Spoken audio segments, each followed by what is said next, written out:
You're listening to Bears Beyond the Gate, a Bristol Bears podcast made by fans for fans, with three friends who love the club, the game and all things Bears. This week we go over Friday night's 7-try, 49-point dismantling of Gloucester under the lights and the baying crowd at Kingsholm. We regained the Rifles Cup with another warrior-like performance of grit and graft, but also sprinkled some fantastic handling and offloading. It was the Bears' way in its full glory? ? Not only did the frenetic nature of the game help last-minute loanee and former fan favourite Toby Fricker shrug off his stag do hangover, but it also allowed Mattias Moroni to get over his jet lag, having flown into Bristol on the red-eye earlier in the week. However, in young Sam Worsley, we had a bona fide academy player who definitely came of age, delivering a performance of the ages and becoming the first Bristol player to kick 7 conversions in a Prem rugby match. We went with Gloucester supporting Lewis, who was supposed to join us tonight, but has literally and unsurprisingly cried off. But we do hear from his dad, Steve, who was the Gloucester team doctor back in the days of Mike Teague and all. Don't ask how we also managed to get an exclusive Bears Beyond the Gate question to both Pat and Gabriel Ogre in the post-match interview room, but we did. It was certainly an action-packed night for all involved. 3 out of 4 wins is a pretty good return given the injuries we've had, but we do have a final challenge down the road before the autumn internationals literally kick in. Given that Bath lost to Tigers, are we heading towards an epic backlash? Or should we go with some extra confidence given that our recent performance history has been pretty good at the Rec? Either way, you can be sure that the likes of Genji, Dunny and Kloska will be ready for them.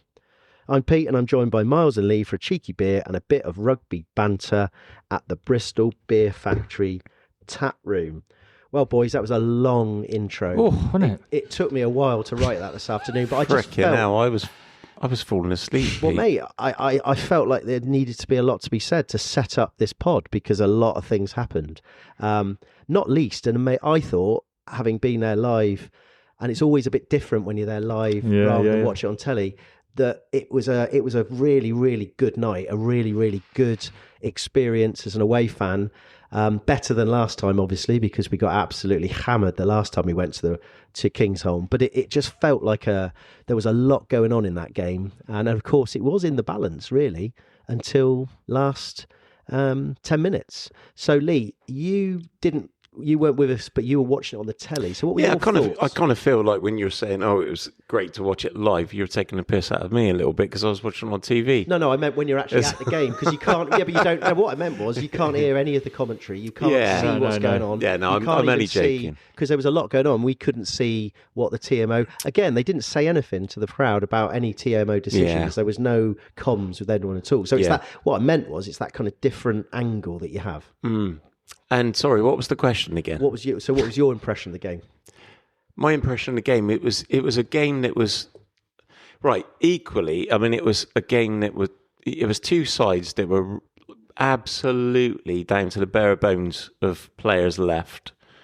It was a game that didn't flow the way it would have been if we would have had the full complement of players on both sides, but it was a brilliant spectacle, and it was a brilliant game to watch. That's good. Spectacle. That's a good word. Oh, wasn't it? Lovely. But Miles, you were there, and I've got to say, I'm fast forwarding a little bit, but there was a point with 2 minutes to go that Miles was stood behind me in the shed singing, "Can we play you every week?" Which I got to say was quite brave. It was quite bold, but actually, he must have had at least 2 points. He had. Maybe even 3, and a couple of chips by then as well. Which I've only just cleaned the cheese off my top. Miles, at least I'm glad you said the top. I'm sorry. I don't know. Do we edit that one or not? I might interject to say that there were sort of triple cheese loaded fries, which are available at many a Kingsholm. That's making it any better, Miles. What Miles is trying to say is that he dropped some of the cheese onto his rugby top. And has only just managed to wipe it it's off. been laundered today. There you go. Thanks for explaining. Nice, Miles. Thanks for. But how many people say it's only been laundered today? This is going back to the old Duchess and Duke, isn't it? Miles doesn't do his own laundry, and it's been through the mangle. Did you have to get a washerwoman in today to sort I did it myself. Cheeky buggers. I think the live event. If you've not been to Kingsholm, it's a fantastic venue to go and watch a match of rugby. The Gloucester fans are brilliant. We were in the shed. They were giving it large. We were giving it large. Were they giving it Eeyore? Yeah, of course they were, really. And likewise, we were giving a few Eeyores when it was justified. But despite that, they're a friendly bunch, and you can give a bit of abuse and take a bit of abuse. And I think the reason I was cheering 2 minutes to go, because literally, as you said, the game hung in the balance until about the last 3 minutes. But I would recommend going up to Kingsholm. Great away venue. We loved it.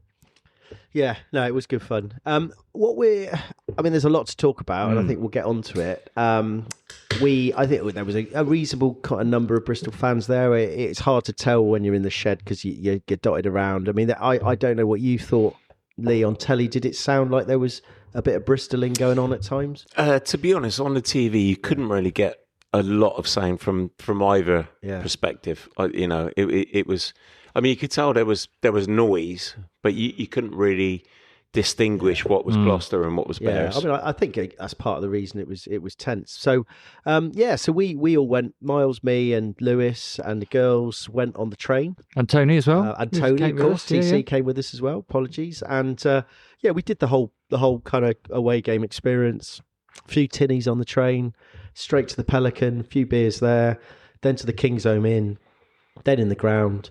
And then struggled massively to find anywhere to stand on the shed because it was so busy. Then lost each other. You've got to get there early, haven't you? Yeah, and then lost each other and had no signal. But we kind of managed to cobble together at half time, and then the rest of the game it was good. Yeah, so I mean, obviously going into the game, there's been a lot of the narrative about our injuries, and they had a lot of injuries as well, and it was almost billed as the kind of the injury derby. It's like who's got the worst injury list. But I don't know. I don't know what you boys were thinking. That before the game, I felt we still, despite the fact we knew we'd brought in Fricker and Moroni, as I sort of said in the intro, and that is clearly, however good these players might have been, they're just coming straight in cold.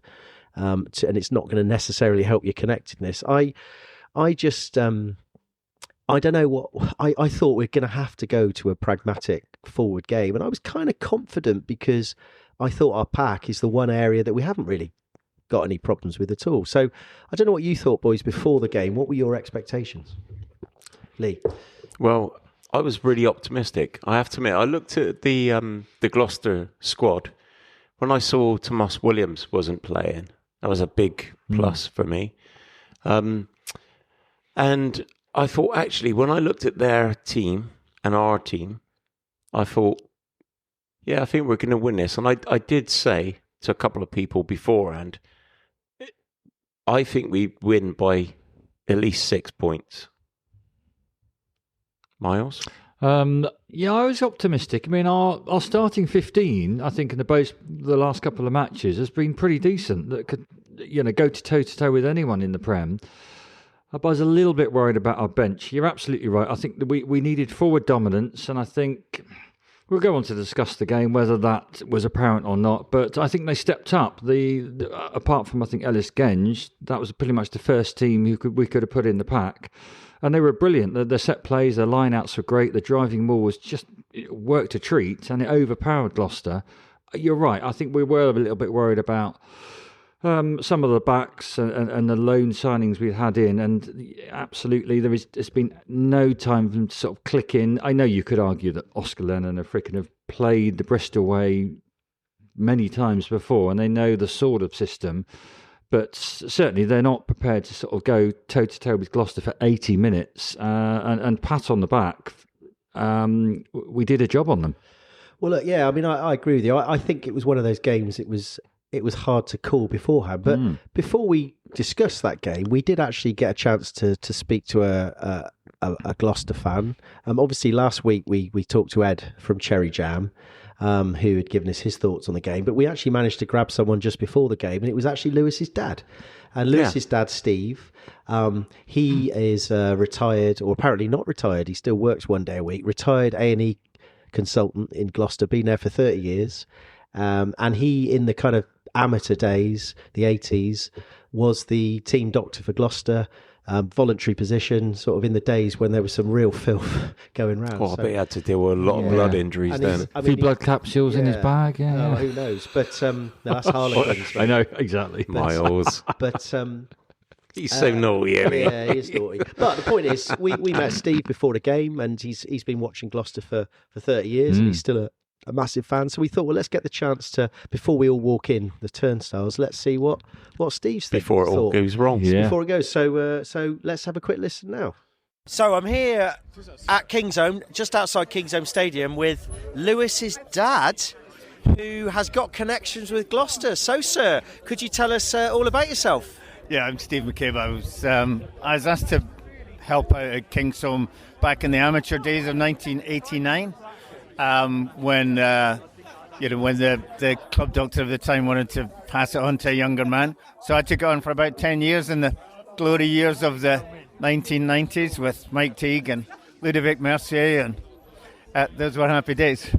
It was the transition between amateur and professional rugby. I mean, being a doctor on match day, I mean, what sort of things did you get up to on those days? What sort of happened? Any little stories you can tell us? Well, my predecessor was quite fond of a few gin and tonics before the game, but I thought I'd better draw the line at that, have it in the boardroom, because in those days there was a boardroom, and we gathered in the boardroom opposite the dressing room, and I waited till they were all off the pitch before I had a gin and tonic. And I mean, obviously you've been a Gloucester fan for a long time. Yeah. Since I came to Gloucester in 1988. I was going to say, you don't sound like you come from Gloucester. No, I come from bit further north. 350 miles north. There's many people in this area who have benefited from your skills, I understand. Yeah, I was an A&E consultant here for 30 years, so there's a few people in Gloucester have been either treated or mistreated by me. So how do you think the game's going to go tonight, Steve? Well, it's going to be a game of two halves, but I'm hopefully it's not the game of two halves that we had against Northampton, where we failed to tackle for at least the first 35 minutes, and we're 31 points down after 30 minutes against Northampton. Then we decided to play rugby and scored 5 tries unanswered, and then we managed to give away a penalty in the last 5 minutes to lose the game. So it was quite the most extraordinary game of rugby I think I've ever seen. So you kind of saying that you're going to give Bears a bit of a lead tonight and then come back and win? Well, I hope not. I think maybe the team talk might be, guys, it might be a good idea to put some tackles in the first 25 minutes. I mean, they weren't great tries. They were just midfield, simple move, missed tackle in midfield, offload, try under the post. Happened 4 times in the first 20 minutes. Well, that's great. To finish off, I mean, all our listeners know Lewis is like an extra member of the pod. He looks after us. He's our tour manager, our social media manager. Are you proud of your boy? Well, I'm proud. Don't ask that question, for God's sake. You know what I mean? Don't finish on that, surely. I'm very, very proud of him. Good lad. Yeah. Steve, there's a gun to his back right now. Appreciate your time. Thank you very much. You're welcome. Okay, so that was Steve. He basically made the point that if they let, they have to tackle, because I think their last few games they've let teams get away from them. The last 2 games they had, and then have shown quite a lot of a lot of interest coming to come back. But I mean, he said what all rugby fans say is do the basics right. Then you're probably going to be successful. And I don't know what I thought he felt. He was kind of confident, but I'm not sure he was that confident, because I think he was, as he rightly said, Gloucester, in their first 3 games, they played Sale, and they've played Bath, and they've played Bristol, and we're all teams that have, broadly speaking, been Saints. up there, and Saints, and broadly speaking, been in the top 6 on and off for quite a long time. So good teams. I think that kind of it does justify yourself as a supporter. You kind of, you watch your team and you do lose a little bit of confidence when you I mean, what were they were? Like, they were 31 points down against Saints, weren't they? Yeah. So defensively, they weren't great No. at that point.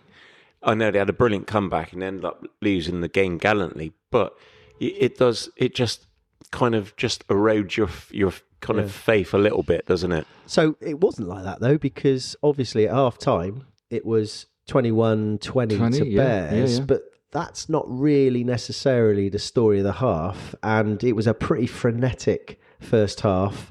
And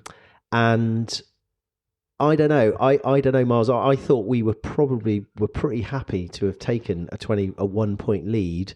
Burn missed a couple of conversions. Sam Worsley, we scored some great tries, but they scored some tries.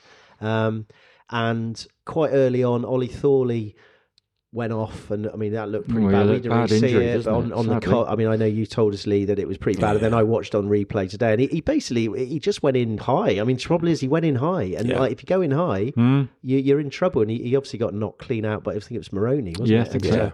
And I don't know whether it was. I know if it'd been Fricker, it might have been the fumes might have knocked him out, but. Yeah, so I mean, in a way, I felt a bit sorry for them because you always feel sorry for somebody that's taken off in a stretcher, and it disrupted the kind of start of the game, really. But it was kind of one of their better players that went, and actually, it was on the back of that, him getting knocked out, that we then went forward. We had a ruck, and then we scored in the corner. It was the first try when Elizalde actually made the most of the fact they had one defender down.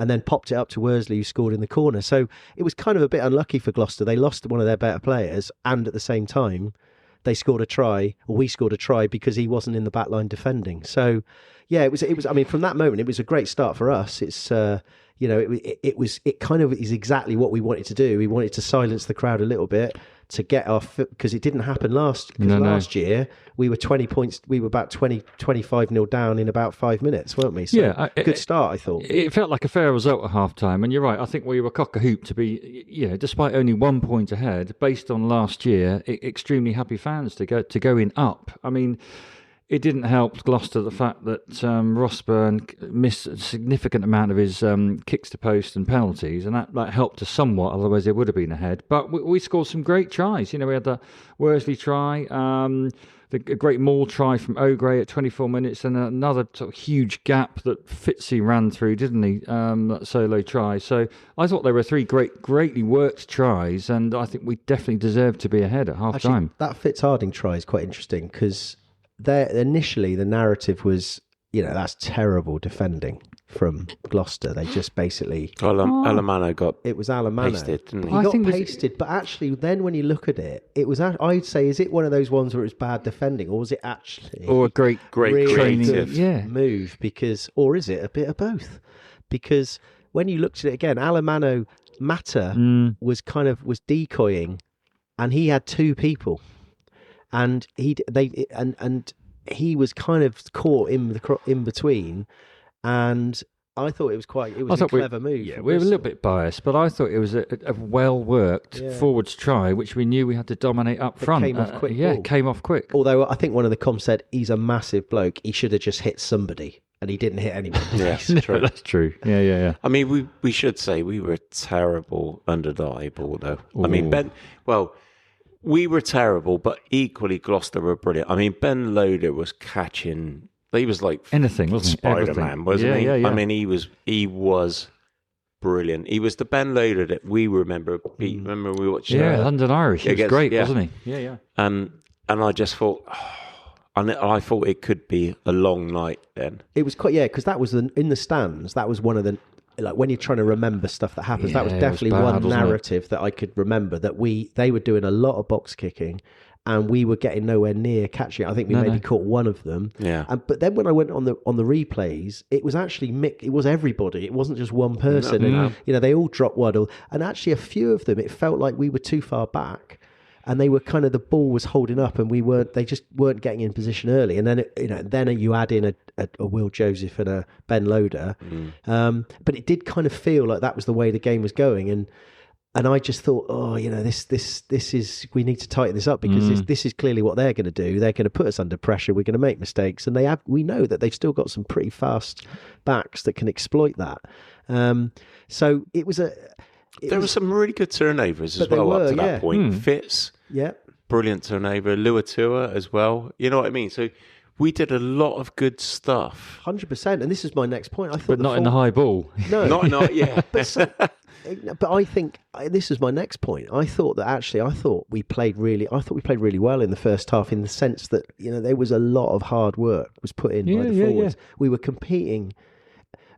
I thought we were competing. The breakdown. It was fairly obvious fairly quickly that our back row were starting to get ascendancy over their back row, and I think when you looked at them, that was the one mismatch that there was pretty much in that.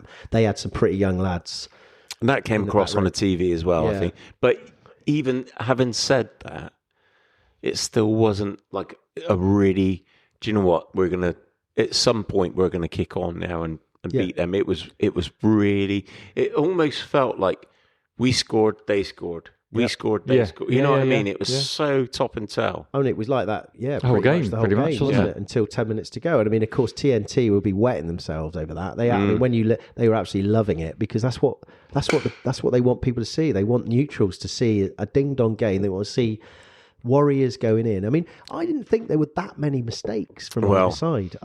There were few. There's always a few, but I thought both sides were getting stuck in. They were like there was, you say, turnovers here, turnovers there. One scrum went one way, one scrum went the other. But you were going to say something. I was absolutely fuming. You boys didn't get the WhatsApp message, did you? Because we had no signal at the time. No. But Seb Blake dropped that fucking ball, and it was so obvious. And it was, well, actually, I mean, we could pull it back to Yancey's pass, actually, which was completely flat. Which was flat. Completely flat. And we would have scored. We had an overlap and there. For those who may not have seen the game, quite early on, we made a big break. Yancey made a break from our 22. Really good break from a turnover. I think it was Ogre stripping the ball, really working hard. And he, as far as we could, I mean, we were in line with it, actually, behind in the shed. It looked... when it looks flat, and I mean, I was under the impression this year that they seem to be giving a bit of leeway in forward passes because they don't really like scrums, and it's just the problem we had was that the ref gave it straight away, and of course TMO can't tell the ref to restart a game with another pass. Hard to overrule. So it's easier to overrule one that's not given than the other way around. So it was frustrating watching it on the TV, but the Seb Blake one, it was so obviously clear that he dropped it, but it was so when I say it was so obviously clear, actually on the pitch you couldn't see it. No, that it wasn't like clear as day, but when you just see the ball drop on the floor and you can still see the fact that his arm is not anywhere near it, and at that point then I was really getting frustrated because it's on these fine margins. If we lose this game because of those two incidences, which could happen, it just like that's why sometimes I think it's easier actually being inside the stadium, than watching it on TV, because you kind of like you do miss these little things. Can't throw your remote control at a Gloucester fan, can you? Exactly. But I'm starting to worry a little bit at that point, because I'm thinking, is it going to be one of those games again that like slips away from us? Away. Yeah, it could have done. Could have very easily, couldn't it? Miles was more worried about the cheese on his, and I was more worried about the fact that I'd not at that point. But as it got close to half time, I was more worried about the fact that I'd promised that I was going to lift the Bears Beyond the Gate flag up in front of the faithful. It was too close at that point. At half time, so it was too risky. You're right, Lee. When you're actually at the game, there's many more things to worry about than what's going on, and TMO decisions that aren't given. Chips, toilet, flaggage, everything. So we got to half time. I mean, as I said, it felt to me like I was pumped. It was a very exciting game. There'd been some good Eoring because it had been a bit nip and tuck. It meant that on one hand the shed were Eoring, and then they went a bit quiet, and then they started off again. And then, as you say, I mean, we scored a couple of good tries. They scored a couple of tries, and 21-20 at half time. I don't know. It was all to play for, wasn't it? Yeah. Can I just say, sorry, Pete, Just looking at my notes, there was one important thing that happened in the first half. Woolley broke his freaking nose. Yeah, ouch. And, oh, my goodness. And end up playing 78 minutes. I mean, come on. He did deserve half a Coke. Did one of you two buy him a half a Coke after the game or not? No, didn't see him. Didn't see him. Disgusting. I think he's moved on from getting bought Cokes by random fans. I think he's yeah, no, that was. I mean, he was a warrior, and he almost did the full 80, didn't he? And then Graham Slaw came on right at the end. Yeah, I mean, very quickly. I mean, the second half carried on the same way. I mean, it felt to me like we had the ascendancy in the second half, and then we couldn't get away. And you're right. For whatever reason, now there were one or two maybe odd decisions. I felt another one was dropped by, I think it was one of their players, and they scored close by. It was dropped, and it didn't look like it was taken up with the MVO. But it felt like we were I felt like we were getting on top, and I think our back row and Fitz was everywhere, and Pedro Rubiola was everywhere, and Ogre was everywhere, and then Thacker came on and he was everywhere, and Woolmore was there, and Dunny came on and gave a bit of heft. And I just thought, and I mean, our maul defence was absolutely solid. Yeah, it was really good. You know, we scored 2 rolling mauls from the line out, and I think Warburton said, this is Bristol with back to their real effective power play, which isn't what we were a couple of years ago. Which we don't get enough credit for that. We've said, haven't we, on the pod many times before. You know, people see us like the neutrals see us as like a running rugby team, which we are. But that is so effective. It's a lazy narrative, I think. And it used to be facts. Yeah. And now it's gaps. Fiction now.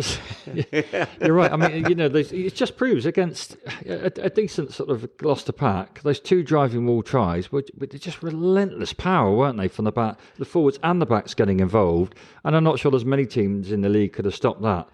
And you know, they did sort of say we've got the full court game. I'm not sure quite where they were pick and go tries, are we? A bit of work on there, but with the backs injuries that we sustained in the last couple of weeks, we just did the basics. We stuck the ball up our shirt and just grunted over the line, which was exactly the right way we should have played. But also, you can still see that ambition that we have. I mean, we still we've got some players, and it really struck me watching it there, but also watching it on the replay today. You know, our players are highly skilled, like all of the players. Oh yeah. Some of these forwards, they're big units, but they've got soft hands, and you know, we do look to play rugby all the time, and I thought we just did it quite pragmatically, partly because we'd been forced into a corner. You know, I just thought, you know, when we get the options, it wasn't like a stick it up your junker, kick it. No. Like of old days. It was a grunt, absolutely, when it really mattered. But then we were looking, but I thought we made a lot of good decisions. A lot of people took it to contact at the right time. A lot of people offloaded at the right time. And in a funny sort of way, even though people are sort of saying, oh, you know, I've seen some people say, well, it was 2 sort of depleted teams not playing a very good game. I thought it was if you want to know what Bristol Rugby's philosophy is, that game. And I think because we also added a layer, there was a little bit of kicking, a bit more pragmatic kicking as well that Worsley brought into it. And Elizalde took a lot of responsibility for clearance kicks. Well, you know, the thing that really shone for me on the TV was the fact that the protection that we gave Sam Worsley was amazing. Amazing. But what that allowed him to do was, how many points did he end up scoring, boys? I think he got 17. Well, he got 7 conversions, 14, and a try. And a try, yeah. So you do the maths. For a young lad, I mean, that was brilliant. But that was the kind of ethos, the team ethos that we had. And it really was... It did show. It worked a treat, didn't it? I mean, you know, it's only his third Prem start. You wouldn't think that, would you? Got man of the match on Friday night. You're absolutely right. The way that the play was developed to protect Worsley, and we were worried, weren't we? He's our only now true number 10 left in the squad who's fit. We thought, flipping out, Gloucester are going to actually target him. But the space that Marmion left between him and Worsley was about twice the space, and it worked. It worked brilliantly. He did really sort of pinpoint kicks and controlled the game. And the forwards didn't let anyone get close to him, but did they? having said that as well, Worsley wasn't afraid to take the ball into No. contact. No. And also, Not at all. He actually reminded me a little bit of Ian Madigan, Yeah. and Sheeds yeah, in a lot exactly. of ways. It was like at their pomp. Yeah. Because he was, I was looking at him going, he is exactly, if you want to know what a proper fly half should be like, it was his performance. He was a running, kicking, passing, Yeah. and you know, and he scored as well. So I think that was brilliant. It was a brilliant performance and for a hopefully young for 10. us, he'll kick on massively from here. Oh. He'll have the confidence to know that. Yeah. Because I think it was the sale and bageling at Christmas that Oh, was the yeah, hard one yeah. for him, and then he had injuries. But But that was his debut Yeah. as well, wasn't it? I mean, And- it was and like, he- what a game to But come I also, into. I mean, he spoke really well after the game as well. He's clearly kind of got his head screwed on. So I Yeah. think we've got to really nurture him because we're going to need him, and we Well- needed him Friday. Yeah. Let's face it, Adge is, 33, 34 years old now, and Sam Worsley's the future. So, Yeah. we need Sam Worsley to step up. And Right. What I'm going to do, because we can ramble on a little bit, we've got to watch for time. I'm just going to go for a few points I wrote down that we could just discuss, because we all know what happened. We ended up, it was all in the balance, and then we ended up in the last 10 minutes, we went away from them. Calavetti came to the party, scored a couple of games, scored Eventually. a couple of tries. I mean, and that was going to be my first point. Matter and Calavetti, the Flying Fijians. I mean, Matter, there was some chat that, he did a lot of work. I think he did a lot of tackling. He did a lot of grunt work. Yeah. But we didn't see, and then he didn't really come to the fore in the second half. I mean, he scored a very similar try to Harding, didn't he? Went through. Yeah. We were thinking that Cala, through the game, I was forgetting that he was on the pitch. It just didn't seem to come to him. But last 10 minutes, those Fijians came through. So thoughts on Ravovo? Well, you're right. I'm mysterious. He just wasn't there. He didn't appear to be there live for the most of the game, did he? I mean, I don't know how many touches he got, but however, when it was required on 71 minutes and 76 minutes, he did the business. So it's probably hard to argue that, his the athleticism on that last one as well. Beautiful kick through from Moroni, wasn't it? Yep. Jumped over the last man defending and touched down. And that lovely almost backhander from Mata out to Ravovo on the wing. You're right. You're describing Mata's athleticism. He just provides a full court forwards game, doesn't he? I mean, that mattered. That's Ravovo's first try. I remember it now because we got possession. We mucked it up, actually. It was Dunny. Yeah. It was Yeah. Dunny tried to do one of your ones that you told him off for, like a no-look pass. He went on the ground. Marmy and He didn't Schreiber- listen. We'll have He words. didn't We'll have listen, words. but then I remember now what happened. Van Rensburg threw a miles out to Joe Owen, who was on the wing. Joe Owen did a long barrier to pick up the ball and then popped it back inside to Mata, who then did what every kid is taught when you straighten. And he straightened, took the winger inside and then popped it outside, and that was when Ravovo was coming and went straight through. It was one of those clips where you show those to young kids and say, this is how you play rugby. Don't panic. Look to keep the ball alive. Yeah, of course. Hit the space. So fair play. Well, in football terms, Ravovo reminded me of the striker who doesn't literally touch the ball for about 80 minutes, and all of a sudden, Takes the in glory. the last 10 minutes, scores 2 goals to win the game. yeah. So fair play to him though. But that's what he's there for. That's what Gloucester fans will bemoan. It's like we had someone like that who could do it. I have to admit, though, I was worried about Gloucester centres because I just thought Llewellyn and I can't remember who was playing 13, but I thought they would be really strong. But actually, Moroni and Yancey just held them out. And I just thought that was for me, I thought that was before the game. I thought that was going to be a real good test of like how the game was going to go. But I mean, we were brilliant, weren't we? We did everything we needed to do. I'm going through my little list of things I wrote down. We've talked about Flaky under the high ball in the first half. Done. We've talked about more defence. Done. We've talked about the Flying Fijians. We've wondered whether was it because we were good or Gloucester were poor, but it's somewhere in between. I think so, yeah. We talked about Fricker was a bit dusty. I can't believe you didn't say ring rusty. Well, I mean, it depends what sort of stag do it was, to be honest. But I mean, they said they were joking, and Pat was saying this after the game that Fricker flies in. He had his medical the next day after his stag do? Like, do you think they have to took that at bonkers, face isn't it? value? I mean, what would his medical be showing?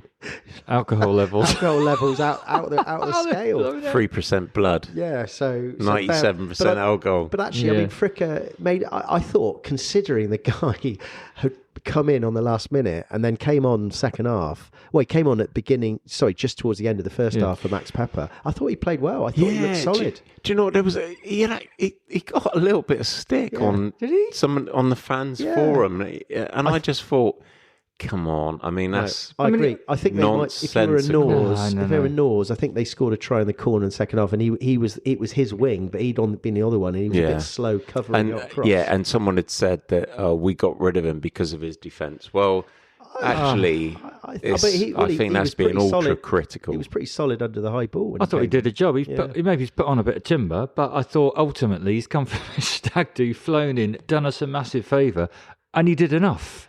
He did enough in defence and even attack to slightly sidestep a few Gloucester fans.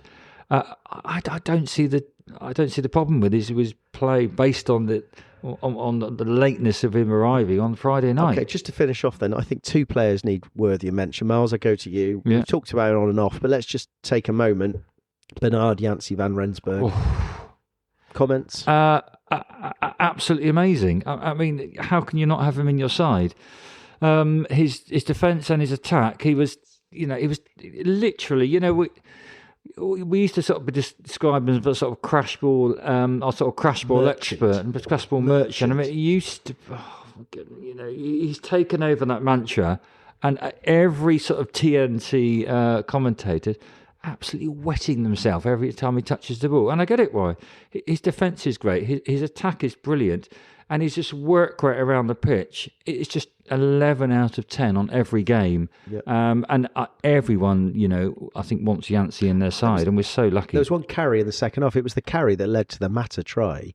It was off a line out, actually, and we went for a quick one off the top, straight to Worsley, and that late in the game, the carry, quick ball, popped a Mata over. So, love it. I mean, he's still taking out four defenders. You're right, near the end of the game. I mean, I wouldn't say he's an unsung hero, but he's not a player that is on any sort of international radar, because no one quite knows who he can not play allowed, for. sadly. And on that note, Lee, I wanted to come to you. Another, I thought, not an unsung hero with us, but I thought a hero to the club is Fitz Harding. Yeah. I mean... Never ever gets enough credit. He does... He is as consistent as Mr. Superman Luatua. And I just love the things that he does on and off the ball. And, I mean, we've got to be looking at this guy with some England recognition soon. I think I don't think he will. I don't think the trouble with him, he hasn't got an X-factor skill set that sticks out more than some of the boys that have got these individual ones. But so I think I put this in the Post article. I think he is destined to be just an unbelievably brilliant club player, because he's not quite, no one knows quite what he is, but he's just got so much energy and power and a skill set. I mean, I don't know. I just feel like he's a bit Ben Early, and Ben Early is ahead of him. Oh, yeah, I really can't disagree with that. I mean, but I just feel that he's just... I think he it's deserves so frustrating in a lot of ways. It is massively frustrating. Yeah, absolutely. Yeah. Right. Well, I think we've said enough of that. We know that. Well, look, boys, I think we've done a lot of that. We've gone around the house a little bit, but I think we've covered all the key points of the game. Just to say, it was a great game. But as normal, we quite like to get a bit of feedback from fans, either fans watching or fans there. And we know that fans like to give us short, sharp summaries a number of ways. So we're going to go through them really quickly. I haven't got that many. It's the usual suspects. I mean, obviously, these people don't need to be asked anymore. They just basically send the stuff in. Are we going to get the Hambley brothers in the right way? We're going to get the Hambleys right, this time. because I wrote it down this time. So we're going to start with the Poet Laureate, which is Robin Hambley. Are you sure? Yeah, because he wrote it on his tweet. And he is at Hambley_79. So it's an acrostic. So boys, you ready? Right, we're concentrating. Here it goes. Thrilling clash between the Thrilling clash beneath the Kingsholm lights. Roars from the shed reach soaring heights. Young Worsley shone, his boots pure gold. From start to end, his nerve was bold. Epic runs and tackles tight showed the Bears' unbreakable might. Then Caller's finish sealed the show. A blazing try. What a way to go. I didn't realise it was going to rhyme. That's made it more difficult, hasn't it? Any ideas, boy? I'll kill it. I think it started off try. He started off try. You lost me. From start, epic, showed, then Tri-fest. Tri-fest. Oh, yeah. okay. And then he said... so that's how good he is. Yeah, but then he'd actually tweeted this out. Brilliant. But then he'd also said, do we have photos of the flag from last night? I was like, oh, mate, just you wait. And more then than I that. sent him several photos of the flag, both Dunny and Joe Owen holding it, me holding it in front of the shed, and he was satisfied with the answer when I gave him the visual evidence. Okay, next one is the other Hambley, not the poet laureate, Hammy Hambley. This is at official JAH, and he said, wow, a historic win for Bears. Here's my SSS. And again, it is an acrostic, so it's difficult, I know, especially when I don't read it very well. So here we go. Worsley sublime again. Ogre scoring for fun. Nice line from the skipper to bag another try. Derby spoils are ours 2 weeks in a row. Exciting Friday night rugby. Reserves relishing game time. Fijian link up a thing of beauty. Underestimated the Cherries and their fans. Lots of players missing, still getting wins.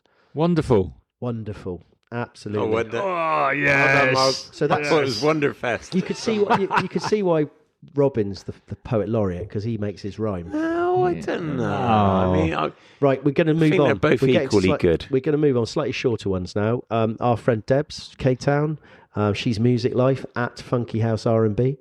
Boom. It's very, very simple. Excellent, entertaining, outstanding effort, rucking, improving, ended our poor run at Kingsholm. Or. Well done. That's good. It's I like fitting that. from the No, I shed, like that. actually. I do didn't like get that. it, but I like it. Yeah, I mean, and then finally we had Rachel Pierce, whose contacts on email, likes to getting into the acrostic vibe. So Rachel sent us one, and again, it's a fairly straight, quick one, single word acrostic. Here we go: sensational and momentous win, outstanding, remaining squad, learning to engage, youth. And the youth is the clue. It's 2 words, it's a name. Sensational and momentous. Oh, Sam. Oh, it can only be one, can't it? Worsley. Sam Worsley. Sam Worsley. So fair play to Rachel. Those I actually prefer the Rachel, longer ones. it's too late on a Sunday evening. Too late, too many beers. And actually, just as I'm going through my little through the notes I put, I actually realised I put the stats up, and we don't like to talk about stats too much, but sometimes the stats do tell the story, and it's very, very quick. 61% possession for them, 39 for us. 63 for them, 37 for us. They had 13 entries into the 22. We had 9, but from our 9 entries, we scored 49 points, and they only scored 34. So this was a classic case. Don't need to look at any of the stats. No. We made the most of our Entry, possession. yeah. And we also should say, actually, we give away 11 penalties, but Yeah, there's only I thought- 5, weren't there? I today, thought a lot of those penalties are probably, I don't know, a bit Okay. harsh from the ref. Yeah, maybe, but let's Yeah, not talk somewhere, about the ref. You somewhere. can't. What's the? I mean, we won. We scored the won points when we needed, didn't we? And ultimately, Okay. a lot more than them. All right, boys. Well, I think that's Gloucester done and dusted. Rifles Cup is back with us, but of course now we've got the last kind of assignment before a bit of a break for the Prem Cup and the Autumn Internationals, and of course, as everyone knows, we're back down the wreck on Saturday.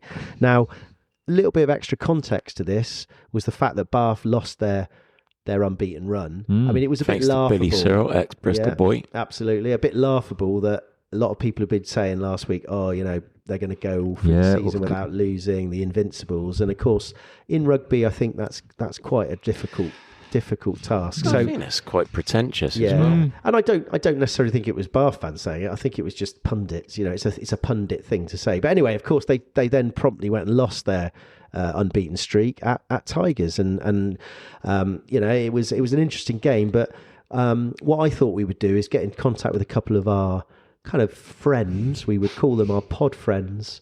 From Bath, that's Tom Dabbs, very good friend of the pod, Dabber, and Matt Price, who tweets under Bath Bites, and I asked them to reply to me with some voice notes because I couldn't be bothered to set up a Zoom or anything like that. But basically, asked them 3 questions. The 3 questions were: what happened against Tigers? Like, how did you lose? Yeah. Because having said all that, it was quite a surprise that they lost. Secondly, does that mean we're going to get a backlash of epic Shellacking. performances next Saturday? And then finally, what is their confidence level against us, given that our performances of the Rec have been pretty good in the even though we haven't won all of them, we've really come to the party. And do they have any concerns at all about Saturday? So I've had to edit it a little bit to kind of get both of them in, but this is what they said. So, yeah, to be honest with you, Pete, we just weren't good enough on the day. We had a really good first half an hour. Dan Frost, Sam Underhill, Cam Redpath scored. Ultimately, we only got one of those 3 conversions. And if you look at the scoreboard, that's what's cost us the game. I was watching Finn and his warm-ups, and he was missing more than he was nailing. And I was like, oh, God, this doesn't bode well for the game. But to be fair, the Tigers, they fronted up.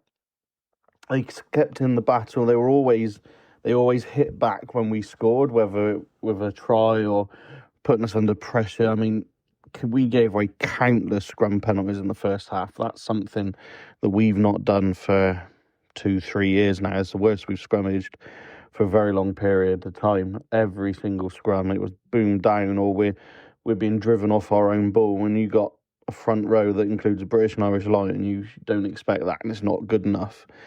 But it was a bad day at the office, set piece all round, because our line out was very chopsy, very 50-50. Very hard to know what was gonna happen. We're usually pretty reliable at the set piece. All our attacking play comes off it. But when you're against someone like Nicky Smith in the scrum, then you've got Cam Henderson, who's about 12 foot in the line out for Tigers, is always going to be an issue. But we've last season and the season before, we had a good start, and then first sort of 3-4 rounds, and then we sort of had a bit of a reality check, and that was when you guys beat us at the Rec. So I think this is probably what it is this time round. Just a bit of a reality check. When are we as good as we think we are? That's up for debate. I'll let you guys discuss that. But we'll be raring to go on Saturday. There's no doubt about that. Bath yesterday had it. Welford Road had an absolutely shocking afternoon. They definitely weren't at their best. Unusually, Spencer and Russell just didn't seem to be firing on all cylinders like they have been. If you think in the first 2 games, Spencer was man of the match and Russell was man of the match in the third game. That might be having something to do with the forwards not performing how they should have and giving them a good platform. It was a very unusual performance from Bath in regards to the forwards. They were basically just giving away easy penalties, easy territory for Leicester just to pin them back in their own half. It was an interesting selection not to have a Jomo and Lawrence both picked. So dropping both of them seemed like quite a bold move. And at the end of the day, Leicester did a job on Bath and Bath didn't react. And learnt a valuable lesson that maybe, yes, everybody goes on about how wonderful your squad is and how great it is. But if it's not performing on the day, then, anyone can beat anybody in the Premiership at the moment. So, Bath didn't deal with the pressure that Tigers hit him with. The noise of Welford Road probably helped G Tigers up as well. And, Bath had a bad day. Question 2. Are Bristol going to suffer a backlash of epic proportions? I certainly hope so. I think it could well be on the cards. Obviously, we've got to take into account the 2 squads that we're able to field, us and yourselves. You've still got a pretty impressive pack, and I think that was the difference, especially the back row in the end on your game Friday night against Gloucester. I think we've got to be wary of you. We're going to want to bite back, essentially. We don't lose 2 games on the spin all that often, especially not in the Premiership. We don't lose at home all that often, especially in the Premiership. Last time we lost at home in the Premiership, I believe, was against you guys this time, round 4, round 5 last year. So we need a result. Otherwise, people will start asking questions. So yeah, I think it's going to be a good game, but we're going to be well up for it. With a bit of luck, Ted Hill's niggling injury will be cleared up in time. We made some changes up at Tigers, 9 changes. So I would imagine Big Joe Cockner-Singer might come back in. Ollie Lawrence, Max Ajomo might come back in. Guy Pepper, people like that. You know, Dunny didn't start, so he should be relatively fresh. And then whether Horse Wilmuir is going to be fit as well, that'd be massive. But you know, we've got an embarrassment of riches in our back line at the moment.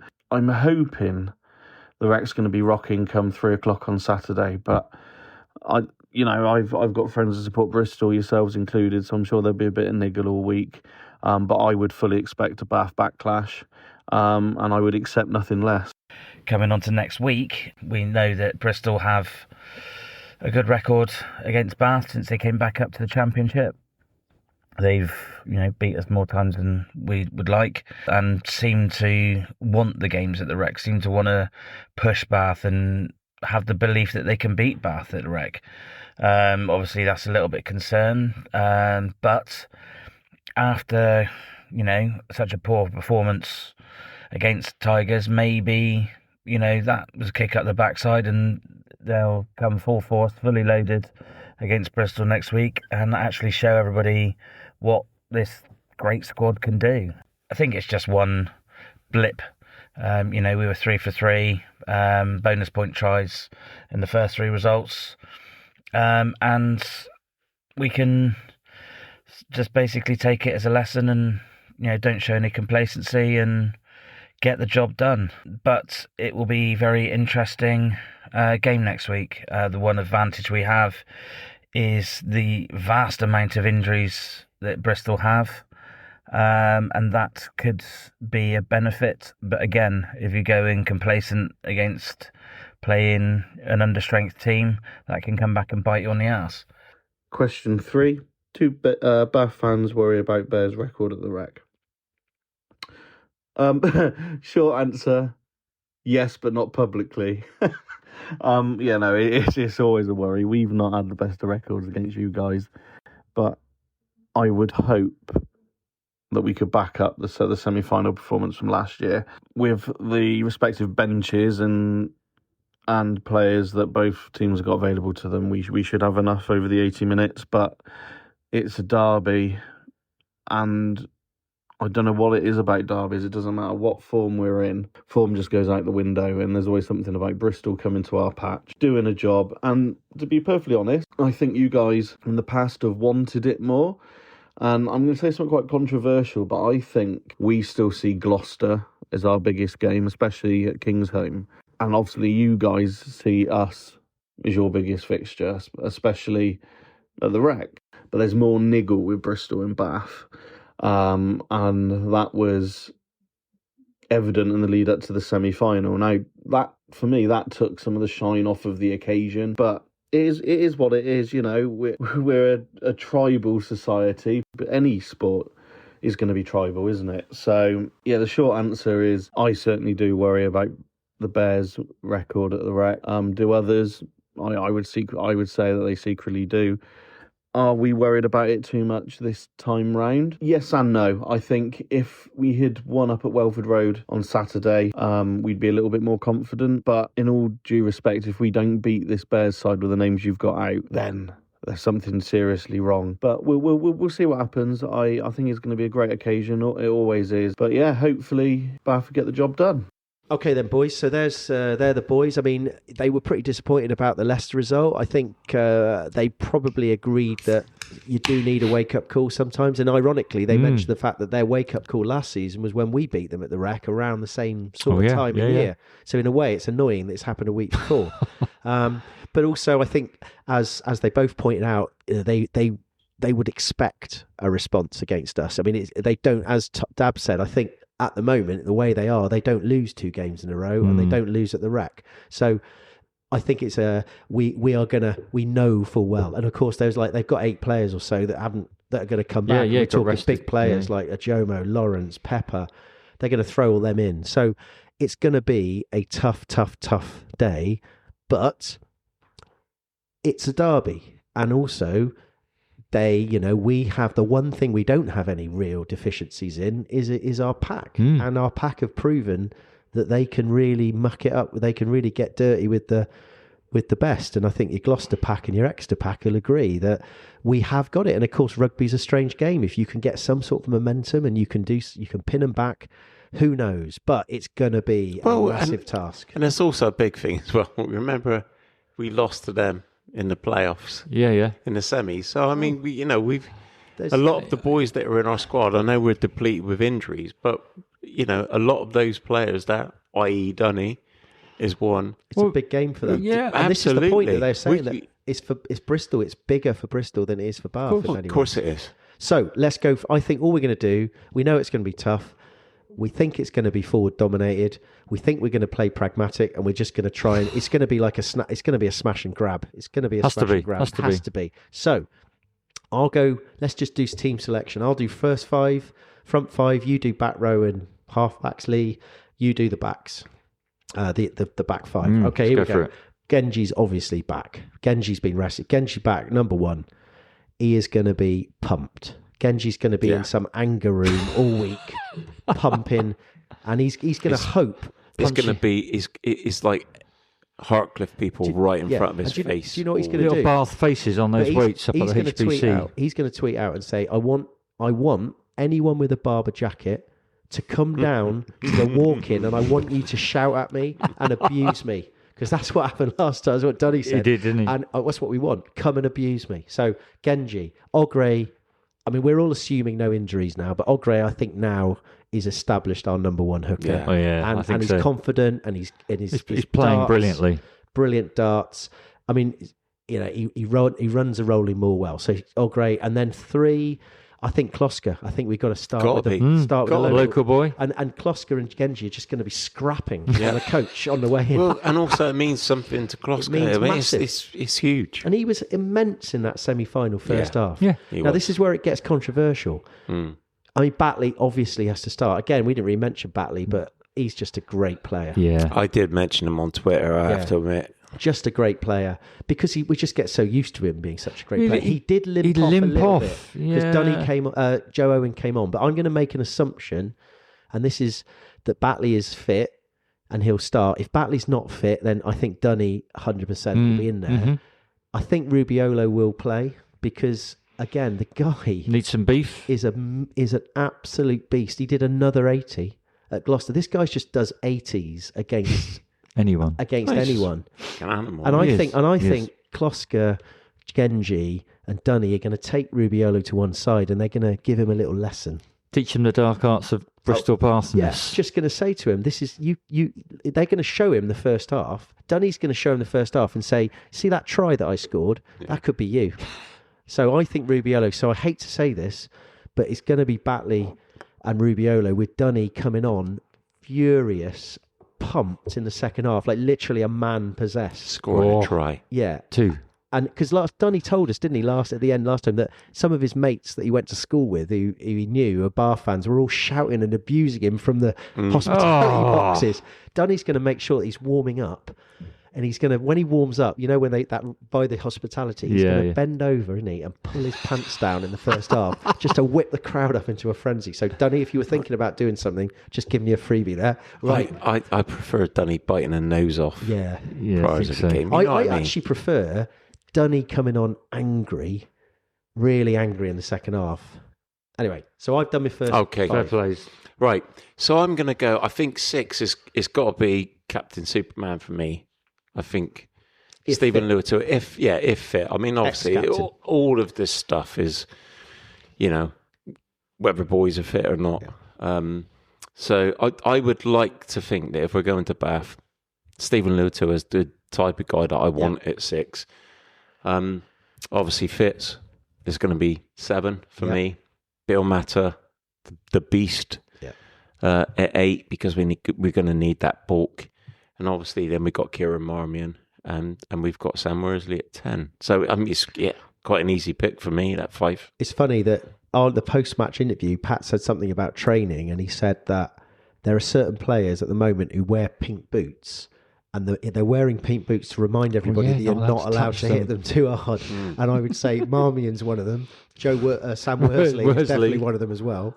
But yeah. But one thing I was going to say though, it just I mean, out of interest, if Dunny came in and then Rubelio at 6, Rubiolo. Yeah, that's what I said. Yeah. Do you know what I mean? So, I mean, we can change it around. I mean, in a way, it might be. You're absolutely right that maybe the coaches will. I mean, the coaches. We haven't said this actually. We should have said this earlier. We need to put a bit of a respect for the coaches for the last couple of weeks. Yeah. That have crafted these victories under quite a lot of pressure. Oh, massively. And Pat did say, I think in his interviews, that he had to be using his teaching skills. This week. Love it. And I always felt like asking, he was like, well, yeah, but have you been using OneNote or Apple Classroom? Because that's like modern teaching this day, but I don't think it is. I think he's just basically kind of... I mean, it is great. We've got 3 wins out of 4 with such a depleted squad. It is amazing. So I think you're right. It could be, we could do a little curveball just to kind of shake it up with them a little bit. Although I suspect Bath won't worry about what our selection is. No. They're just worried about what they're going to play. But I do quite like the idea of somebody who's tasked. I don't know whether Rubiolo's got the fitness in him, but somebody who's tasked at 6 just to smash everyone. He does smash everyone. I think. Yeah, but he does. But as a lock, you're not in the loose. No. A blindside flanker's job is to go and find business to attend to. Yeah. And people like Pepper need their business attending to them, and some of that, like a Jomo, he needs to be attended to. I mean, I guess it depends on how we go into the game, but you know, if we want to really kind of get amongst them, Pedro's got to be in the mix. I'm not being disparaging to any Argentinian, but I wonder if Genji and Kloska and Dunny prop up a bottle of Bollinger up at the HBC this week and tell Rubiolo, if you see one of them, kick the shit out of it. Smash it. Doesn't matter how much it costs, just smash it. Right, Miles, you're getting aggressive. I think we need to move on. So the back, and this is the back 5 then, the backs, starting with centres. Well, this could be troublesome. Okay, so Bernard, obviously inside centre. I think we have to start. I think the question we have to ask is it going to be a 9 out of 10 game or a 10 out of 10 game? I don't know. Anyway. I think we've got to move things around. A few people went off injured at the weekend. Precautionary, maybe because we were on a 4G pitch. Pepper got limped off a little bit, didn't he? Hamstring. So potentially we're going to have Bernard. I think we're going to have to move Calavetti into outside centre. I don't think Moroni has got another 80 minutes in his legs after that game on Friday night. You said he looked pretty fooked, didn't he? Pretty tired anyway. I think it'd be great on the bench. So I'm going to go Bernard, Calavetti inside centre. I think there's a few HIAs coming back in. And I'm confident that we might see Bates and Carrington. It's been a couple of weeks since that Chiefs game. So I think I would put Bates on one wing. Carrington play? I don't know.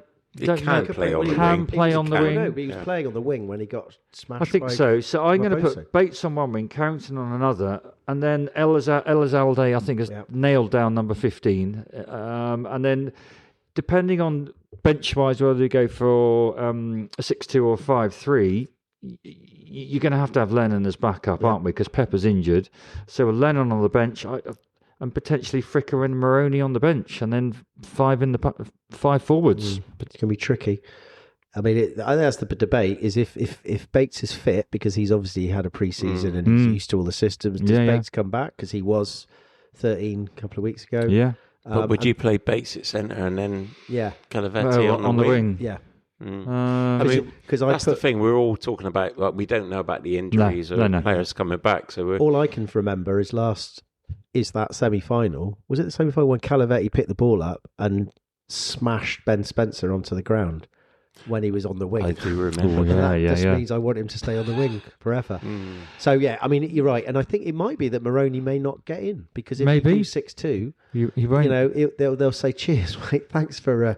Pat will come with a little brown envelope and say, cheers for your time, and then off he goes. But, I mean, you guys say that, but also I do feel like in a game like that, it's like with Moroni, he kind of... His experience. He's got Yeah. he's got that grit, the he's got that debate. experience, and then he's got that kind of like... If you give him a detail, it's almost like he's going to go out and perform. I mean, I agree, and I think this is what the debate the coaches will have. You know, is it a 6-2 bench because we've definitely got to play a power game and try and match them, and try and make the most of it, do a smash and grab, or are we going to have a 5-3 and try and be a bit more creative? Agreed. So, but we'll what see. we have to do, though, we have to dislodge them in some way, don't we? We have to disrupt them the way they play because they're brilliant. Let's face it. We just have to play like we did in the semi-final. We've got to go at them straight away. I mean, and if we can get our red zone efficiency up like we did against Gloucester, then if we've got a lead at half time, who knows what? Yeah, I mean, you know, we all know we were scuppered by a very harsh yellow card in that semi-final, and if we can keep 15 men on the pitch, I think next weekend at Bath. And disrupt Spencer like Leicester did, Spencer and Finn Russell, put them under pressure, then there's no reason why we can't be close to them. And Miles is right, actually. I mean, they are a very, very, very good team, right? But they're not unbeatable. No. As been proven this weekend. Okay, well, look, I think we're done on that one. I think just before we finish, you did tell me at the beginning that you had a goat lead, but you've got about a minute to get through your goat. So Okay. go for it. Right. So this is really quick one. I can do it within a minute. When I was watching on the TV, it was quite embarrassing, really.